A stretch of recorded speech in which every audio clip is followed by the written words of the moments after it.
అధ్యక్ష గౌరవనీయులు సీతక్క గారు నాకు అక్క లాంటి వారు, నాకు చాలా అభిమానం అధ్యక్ష. అయితే సీతక్క గారు ఇంతకుముందు అన్నారు అధ్యక్ష, హుజరాబాద్ లో నువ్వు ఎంత తిరిగినావో వస్తావు రా అని. నేను ఆ సవాల్ని నేను స్వీకరిస్తున్నా అధ్యక్ష. తను ఎప్పుడు రమ్మంటే నేను హుజరాబాద్. కౌశిక్ రెడ్డి గారు సీతక్క అక్క లాంటిది కాదు, అందరికి అక్కనే, కానీ నువ్వు సబ్జెక్ట్లోకి వెళ్ళిపో. ఇంకొకటి లాస్ట్ అక్క, ఒక్కటి సార్ ఎందుకంటే అది ఒక్క నిమిషం అక్క. ఇలా ఇంకొకటి కూడా అన్నారు సీతక్క గారు. ఏమన్నారు అధ్యక్ష, ఇలా కౌశిక్ రెడ్డి గారి లైఫ్ స్టైల్ డిఫరెంట్, నా లైఫ్ స్టైల్ డిఫరెంట్ అని అన్నారు. ఎస్ కరెక్ట్ అధ్యక్ష, వారు చెప్పింది కరెక్ట్, నేను ఏకీభవిస్తున్నా. డాక్టర్ వైఎస్ రాజశేఖర్ రెడ్డి గారు ముఖ్యమంత్రిగా ఉంటున్న 5 ఎకరాల ఇళ్లలో తనుంటురు, నేను చిన్న 500 గజాలలో నేనుంటున్నా అధ్యక్ష. ఎస్, తన స్టేచర్ నా స్టేచర్ ఒకటి కాదు అధ్యక్ష అని కూడా ఈ సందర్భంగా మీకు తెలియజేస్తా ఉన్నాను అధ్యక్ష. అధ్యక్ష ఇక ఇప్పుడు పోతే అధ్యక్ష, ఇప్పుడు పోతే ఇలా అరే అయిపోయింది అయినా ప్లీజ్ అధ్యక్ష. ఇలా ఒక్కసారి మీరు ఆలోచన చేస్తే ఇవాళ బీఆర్ఎస్ పాలన రైతులకి స్వర్ణయుగం, కాంగ్రెస్ పాలన రైతులకి సంక్షోభ యుగం అని చెప్పక తప్పదు అధ్యక్ష. ఎందుకంటే మీకు కొన్ని ఉదాహరణలతో చెప్తున్నా అధ్యక్ష, ఉట్టి కూడా చెప్తలేను అధ్యక్ష.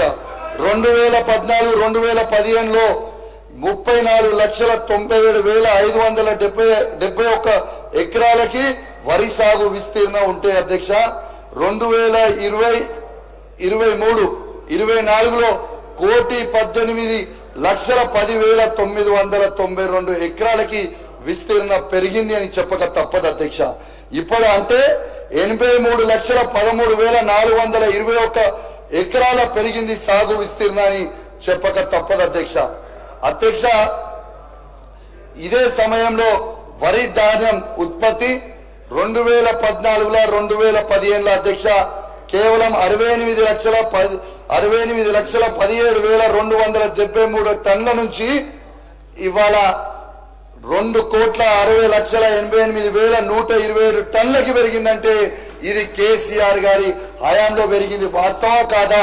ఒక్కసారి మీ గుండె మీద చేసుకొని ఆలోచన చేయండి అధ్యక్ష.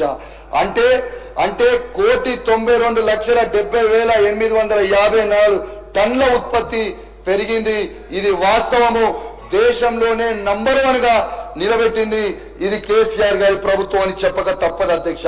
అదే విధంగా అధ్యక్ష 2014-2015లో అధ్యక్ష పత్తి సాగు విస్తీర్ణ 41,83,000 ఎకరాలకి ఉండేది అధ్యక్ష. అదే 23-24లోకి వచ్చేసరికి 60,53,000 ఎకరాలకి ఈ విస్తీర్ణ పెరిగింది అధ్యక్ష. అంటే దాదాపు 18,70,000 ఎకరాలకి ఈ విస్తీర్ణ పెరిగింది కూడా ఈ సందర్భంగా మీకు తెలియజేస్తా ఉన్నాను అధ్యక్ష. అదే విధంగా అధ్యక్ష 2014-15లో పత్తికి దిగుబడి 35,83,000 ఉండగా 2023-24లో ఇవాళ 63,97,000కి బేళ్లు చేరుకున్నది అని చెప్పక తప్పదు అధ్యక్ష. అదే విధంగా అధ్యక్ష ధాన్యం సేకరణ ఇవాళ రైతుల కోసం ఈ 10 సంవత్సరాలలో కేసీఆర్ గారి ప్రభుత్వంలో 1,33,000 కోట్ల రూపాయలతో రైతులకి చెల్లించి 722.92 లక్షల మెట్రిక్ టన్నుల ధాన్యాన్ని సేకరించమని చెప్పక తప్పదు అధ్యక్ష. అదే విధంగా 11,437.55 కోట్ల రూపాయల ఇతర పంటలు కూడా కొన్నామని చెప్పక తప్పదు అధ్యక్ష. వ్యవసాయ రంగంలో విద్యుత్ మౌలిక సదుపాయాల కోసం కేసీఆర్ గారి హయాంలో అధ్యక్ష 32,700 రూపాయలు ఖర్చు పెట్టినాం అధ్యక్ష. ఈ భారతదేశ చరిత్రలోనే ఎక్కడ లేని విధంగా అధ్యక్ష ఇలా రైతులకి 24 గంటల ఫ్రీ కరెంట్ ఇవ్వాలని చాలా గొప్ప ఆలోచనతోని ఈ 10 సంవత్సరాలలో 24 గంటల ఫ్రీ కరెంట్ ఇచ్చి 65,000 కోట్ల రూపాయలు ఇవాళ వాళ్ళకి సబ్సిడీ కింద ఇచ్చిన అధ్యక్ష. అంటే ఒక కరెంటు మీదనే దాదాపు కేసీఆర్ గారు 1,00,000 కోట్ల రూపాయలు ఖర్చు పెట్టిందని చెప్పక తప్పదు అధ్యక్ష. ఇలా స్వయంగా అధ్యక్ష ఇవాళ స్వయంగా రైతే ఒక ముఖ్యమంత్రిగా ఉంటే ఎంత గొప్పగా ఒక రైతు గురించి ఆలోచన చేస్తారనేది ఒక మాట చెప్తా ఉన్నాను అధ్యక్ష. ఇవాళ రైతు బీమా అనే ఒక పథకం పెట్టిండు అధ్యక్ష. ఈ రైతుల కోసము మనుషుల నుంచి ఆలోచించిన పథకం అధ్యక్ష.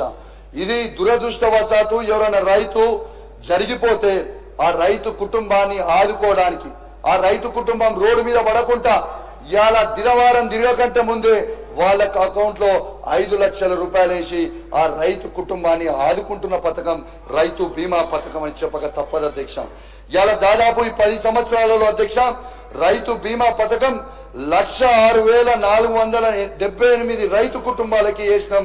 అది 5,465 కోట్ల రూపాయలు ఖర్చు పెట్టి ఇచ్చినామని చెప్పక తప్పదు అధ్యక్ష.